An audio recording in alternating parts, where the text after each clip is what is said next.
अब कुल मिलाकर एक बात को भी समझिए कि सागर लोकसभा के चुनावी महासंग्राम में भारतीय जनता पार्टी के सामने दो युवा चेहरों के रूप में चुनौतियां हैं। एक तरफ सागर लोकसभा से कांग्रेस प्रत्याशी गुड्डू राजा बुंदेला है, तो दूसरी तरफ सागर लोकसभा से बनाए गए प्रभारी नितेंद्र सिंह राठौर हैं। ये वो युवा नेता हैं जिनके लिए राजनीतिक दांवपेच कोई नई बात नहीं है। विरासत में मिली राजनीति के अनुभव के आधार पर यह दोनों युवा नेता अपने बलबूते पर ही खुद चुनावी रणभूमि में अपनी सेना तैयार करते हैं, फिर सटीक योजना भी बनाते हैं और इसके बाद योजना के आधार पर चक्रव्यूह की रचना भी करते हैं और फिर अंत में पूरी तैयारी के साथ चुनावी मैदान में उतरकर अपनी पूरी ताकत के साथ उत्कृष्ट प्रदर्शन भी करते हैं। और अंत में परिणाम की बात करें तो जब जब राठौर परिवार का कोई भी सदस्य चुनाव के समय किसी भी क्षेत्र से जिम्मेदारी लेकर चुनावी मैदान में उतरा तो तब तब चुनावी क्षेत्र के समीकरण बदल गए। और अब इतना समझ लीजिए कि 2024 का सागर का लोकसभा चुनाव बड़ा टक्कर का होने वाला है।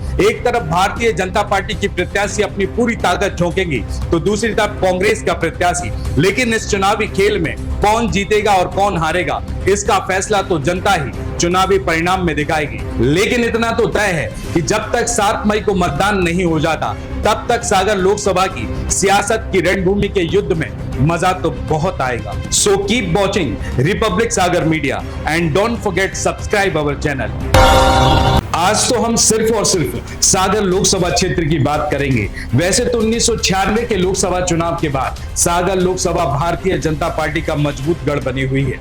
भले ही हर लोकसभा चुनाव में भारतीय जनता पार्टी ने अपना चेहरा बदला हो, लेकिन 1996 के लोकसभा चुनाव के बाद सागर लोकसभा में भारतीय जनता पार्टी कभी पराजित नहीं हुई। लेकिन 2024 के लोकसभा चुनाव में सागर लोकसभा के चुनावी महासंग्राम में एक जबरदस्त ट्वीट देखने को मिल रहा है, जिसकी वजह से भारतीय जनता पार्टी को अपनी कमर और जबरदस्त तरीके से कसनी पड़ेगी।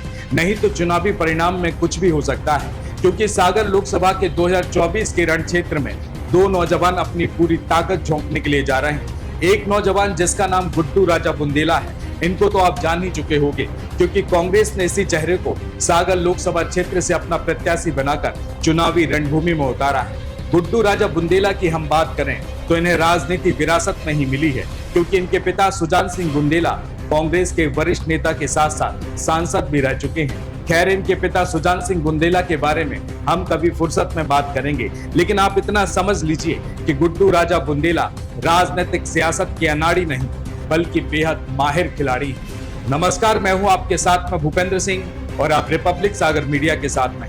2022 में उत्तर प्रदेश में हुए विधानसभा चुनाव में गुड्डू राजा बुंदेला बीएसपी से ललितपुर विधानसभा का चुनाव भी लड़ चुके हैं। खैर, वो अलग बात है कि वह चुनाव नहीं जीत सके, लेकिन सियासत की इस लड़ाई में शतरंज की चाल कहां, कैसे और किस समय रखनी है इसे वह अच्छी तरह से समझते हैं। इसके अलावा गुड्डू राजा बुंदेला का सागर के संसदीय क्षेत्र में अच्छा खासा दखल है, क्योंकि 2023 के विधानसभा चुनाव में वह सागर जिले की सभी 8 विधानसभा क्षेत्रों में सक्रिय भूमिका में ही नहीं बल्कि मध्य प्रदेश के बुंदेलखंड की तमाम 26 विधानसभा सीटों पर स्टार प्रचारक भी रहे।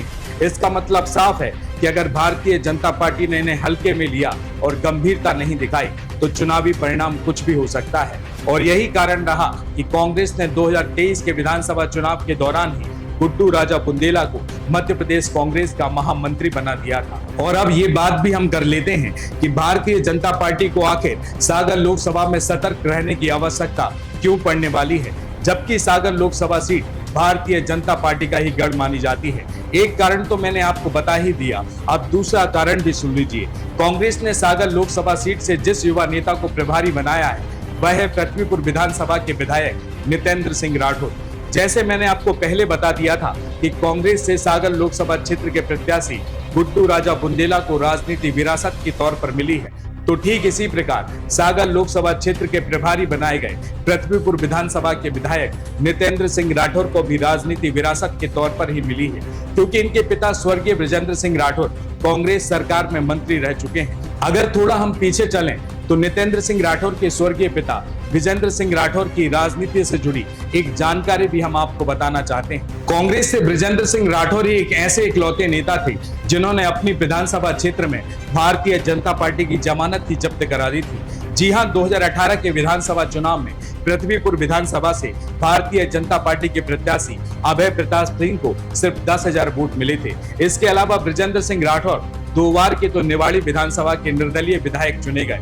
यह बात उस समय की है जब पृथ्वीपुर विधानसभा अस्तित्व में ही नहीं थी। इसके अलावा एक और महत्वपूर्ण बात, जैसे मैंने बताया कि सागर लोकसभा के प्रभारी बनाए गए कांग्रेस विधायक नितेंद्र सिंह राठौर को राजनीतिक विरासत के रूप में उनके पिता से मिली है, तो ठीक इसी प्रकार विजेंद्र सिंह राठौर को भी राजनीतिक विरासत के रूप में ही उनके पिता स्वर्गीय अमर सिंह राठौर से मिली थी।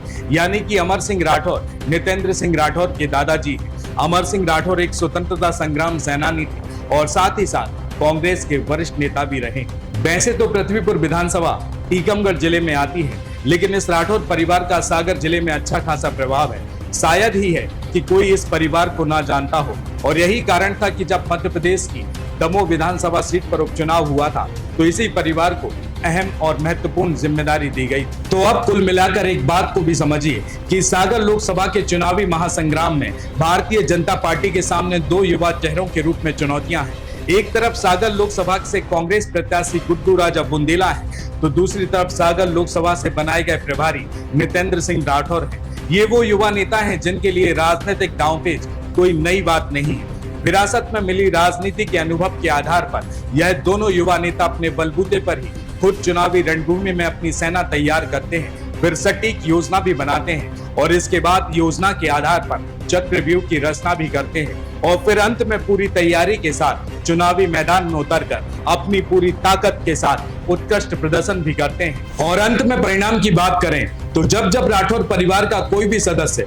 चुनाव के समय किसी भी क्षेत्र से जिम्मेदारी लेकर चुनावी मैदान में उतरा तो तब तब चुनावी क्षेत्र के समीकरण बदल गए। और अब इतना समझ लीजिए कि 2024 का सागर का लोकसभा चुनाव बड़ा टक्कर का होने वाला है। एक तरफ भारतीय जनता पार्टी की प्रत्याशी अपनी पूरी ताकत झोंकेंगी तो दूसरी तरफ कांग्रेस का प्रत्याशी। लेकिन इस चुनावी खेल में कौन जीतेगा और कौन हारेगा, इसका फैसला तो जनता ही चुनावी परिणाम में दिखाएगी। लेकिन इतना तो तय है कि जब तक 7 मई को मतदान नहीं हो जाता तब तक सागर लोकसभा की सियासत की रणभूमि के युद्ध में मजा तो बहुत आएगा। So keep watching Republic Sagar media and don't forget subscribe our channel.